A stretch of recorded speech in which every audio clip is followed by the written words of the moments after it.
Show you how easy it is to use the Mai Divider block available in Mai Theme.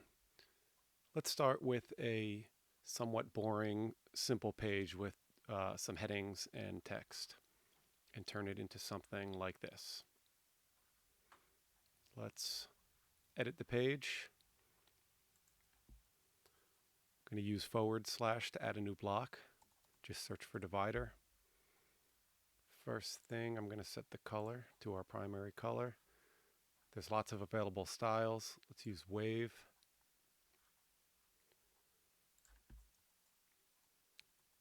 Then I'm going to add a group block.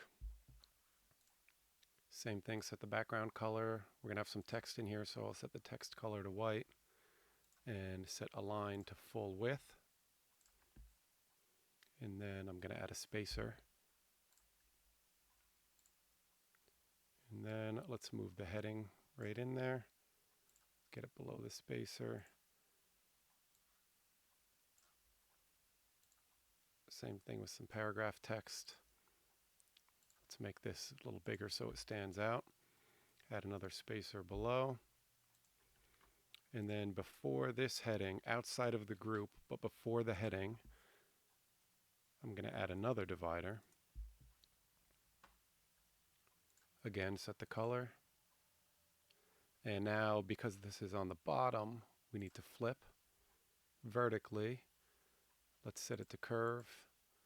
And then just for the style we're going for, we can flip horizontally. Update our page, refresh the page, and there you have it. That's how simple it is to use the Mai Divider block in Mai Theme. There's lots of different styles, and you can change the color and use it on any background, images, or anything as long as it connects to a solid color background. Hope you enjoyed.